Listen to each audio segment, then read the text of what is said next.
가끔 친구들과 이야기를 하다 보면 자녀에게 좋은 소식이 있을 때 내 노은 이제 풀렸다는 이야기를 많이 합니다. 그러면서 서로 간에 축하 메시지가 오가는데요. 그런데 일본인과 이야기하면서 부모, 봉양 이야기를 하면 그 사람들은 전혀 이해하지 못해요. 얼굴 보고 살면 되지 왜 모시고 사냐고 되묻죠. 이는 일본에서 부모를 모시고 살거나 부모의 노후를 자녀가 직접 책임지는 것이 지금은 상대적으로 유해적인 선택이 되었다는 겁니다.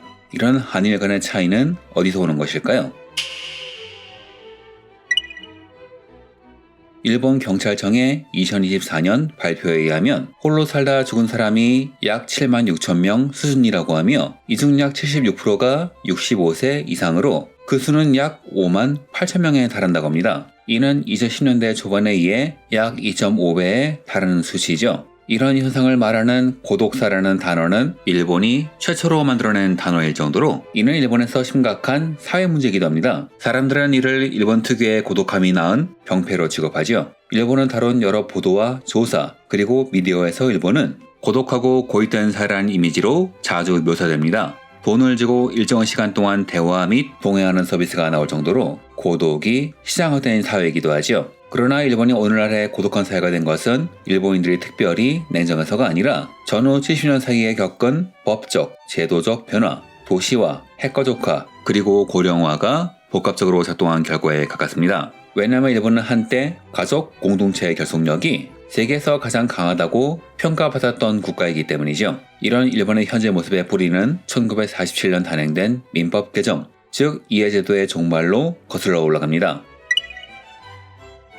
일본의 만화, 영화, 드라마를 보면 가문의 장남이 가족들을 마음대로 휘두르는 광경이 나오죠. 결혼 상대를 큰형이 마음대로 정하거나 반대로 결혼을 못하게 하고 집을 돌보게 하기도 하죠. 호주가 가문의 수장이 되어 가족 구성원의 혼인, 입양, 거주지 지정 등의 강력한 권한을 행사하는 것을 바로 이해제도라고 합니다. 호주는 가독상속이라는 제도를 통해서 장남에게만 계승되었으며 그 대신 장남은 부모의 노후를 전적으로 책임졌죠. 정확히 말하면 모든 재산을 이어받는 대신 온 가족의 부양 책임도 함께 계승하는 것입니다. 하지만 패전 후 이런 분위기가 일거에 바뀌죠. 전후 연합군 전영군은 가부장적 권위의 상징인 이해 제도를 해체하는 것을 핵심 과제로 삼았죠. 말은 가장에게 종속된 개인의 권리를 지키기 위해서라고 하지만 실제로는 가부장적 질서가 군국주의의 토대가 되었다고 판단하고 일본을 다시는 군사적 위협이 되지 못하는 국가로 재개조하는 것이 목적이었다고 합니다.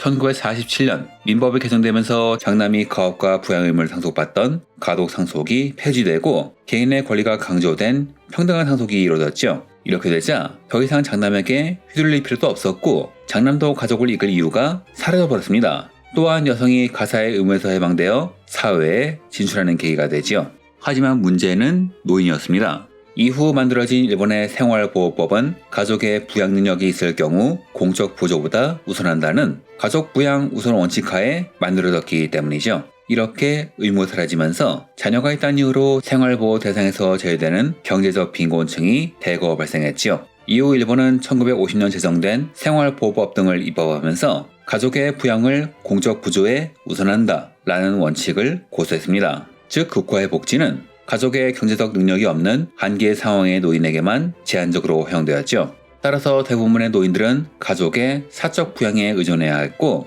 이는 간병지옥이라는 가족 내 학대와 방임 문제로 이어졌습니다. 이후 1970년대에 들어서면서 고도 경제 성장기를 지나면서 복지 수요가 급증하고 재정 부담이 커지면서 자조, 자립, 연대를 내세우는 일본형 복지사회 논리가 등장했고 이에 국가 의존을 줄이고 가족, 지역, 그리고 기업의 부담을 더 지우는 정책이 탄생합니다. 1973년 정부는 노인복지 예산을 감축하고 노인의료비 무료화 정책을 도입했습니다. 약간 이상하죠? 국가 의존을 줄인다더니 무료화? 풀이하자면 노인 돌봄의 부담을 복지가 아닌 의료 시스템으로 넘겼다는 이야기입니다. 복지면 모든 사람에게 제공해야 하지만 의료 시스템이 되면 아픈 사람에게만 제공하면 되니까요. 정부가 노인 복지 예산을 감축하면서 수용시설이 줄어들자 가족들은 간병 부담을 덜기 위해서 의료적 처치가 필요 없는 노인들을 병원에 장기 입원시켰습니다. 즉 정부가 제공하지 못한 복지 서비스를 의료 시스템이 경적으로 떠안게 된 것이죠. 국가는 전후 점점 성장하고 있었지만 이 시점에서 정치가들은 연합군이 만든 제도가 아니라 패전 이전의 제도로 회귀하고 싶어 했고, 관료들은 재정적 지속 가능성에 공포를 느꼈기 때문에 정부는 서구식 복지 국가가 국가 자원에 대한 과도한 의존을 부추긴다고 비판하며 전통적인 가족 돌봄 네트워크를 기반으로 하는 일본식 복지를 장려했습니다. 쉽게 말해 복지를 자기 책임, 개인의 책임으로 돌린 것이고, 이것을 해내는 사람들을 제 몫을 다하는 사람, 이치닌마에로 장려한 것이죠. 이런 자기책임 이데올로기는 1990년대 경제 침체기 동안 더욱 강화되어 복지 서비스를 권리가 아닌 초의 보루로 인식하게 함으로써 국가의 재정 지출을 억제하는 명분이 되었죠. 이렇게 국가가 가족과 개인에게 부담을 돌렸고, 이 부담으로 가족이 해체되면서 훗날 고독사라는 현상으로 이어지게 됩니다.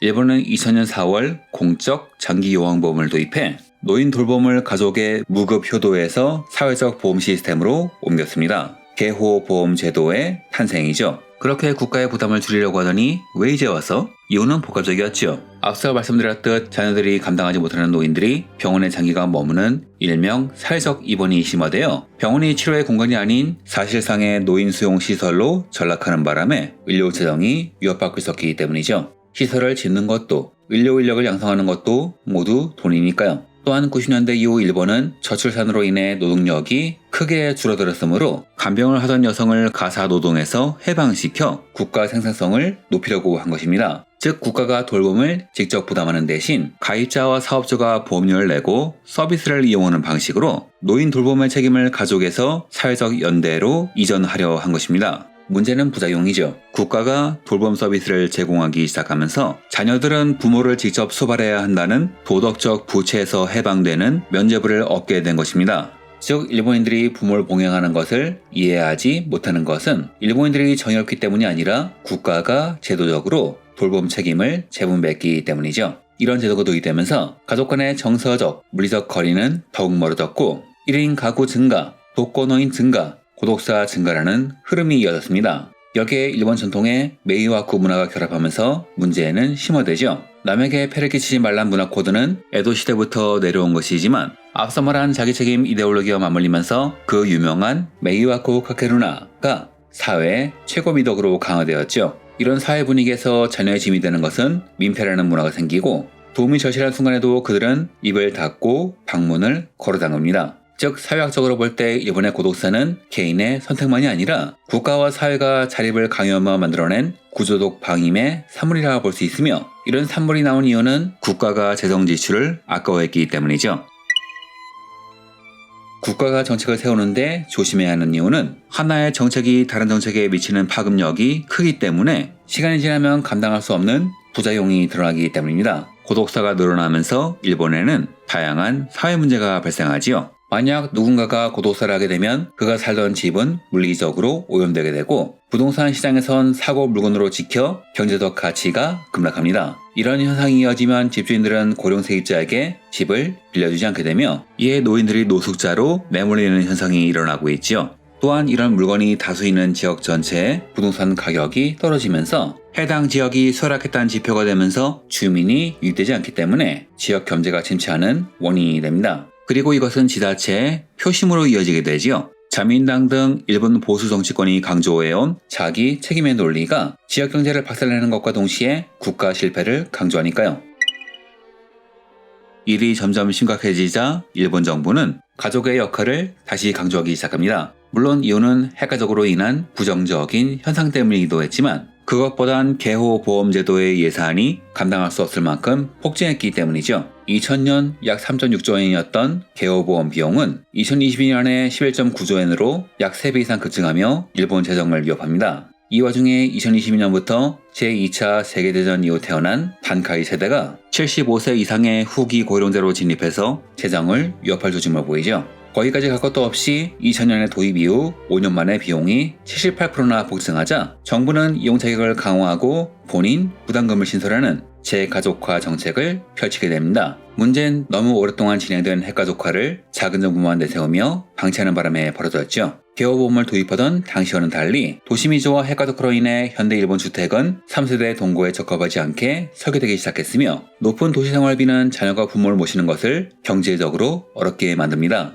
또한 저출생이 심화된 상황에서 1인당 소득까지 크게 줄다 보니 아이도 못 낳는 판에 부모를 모실 여력이 있을 리가 없지요. 즉 본인 부담을 늘려 복지를 줄이려면 적절한 부동산을 적절한 가격에 공급하고 이에 맞는 임금 인상도 동반되어야 하지만 30년간 멈춘 경제도 못 살리는 나라에게 이는 불가능한 주문입니다. 오히려 경제 문제를 땜질 처방으로 해결하느라 비정규직을 늘리고 임금을 정체시켜 젊은 세대의 경제적 자립을 막아 결혼을 포기하게 만든 것이 바로 일본 정부니까요. 결국 돌봄 부담이 다시 돌아오면서 가족 구성원의 경제적, 신체적 파산은 물론 연간 연 40건의 간병 살인이나 동반 자살과 같은 극단적인 비극이 생겨나고 있습니다. 또한 일과 간병을 동시에 수행하는 여성들이 출산을 지연하거나 아예 포기하는 경향도 생기고 있다고 하지요. 게다가 여기에 결정타가 날아옵니다.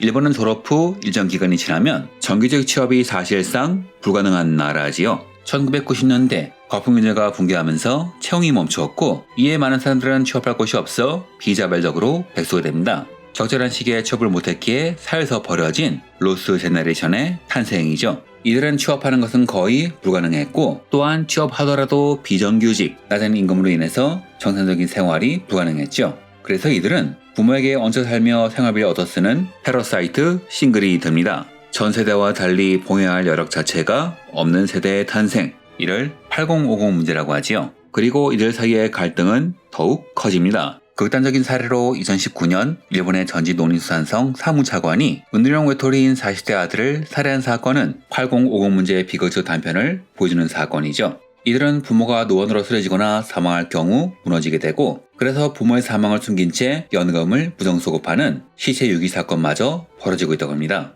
그리고 다음 타자로 더욱 심각한 9060 문제가 벌어진다고 하지요. 즉 일본 사회는 당장의 고통을 후대에 미뤘던 대가를 지금 받고 있는 겁니다.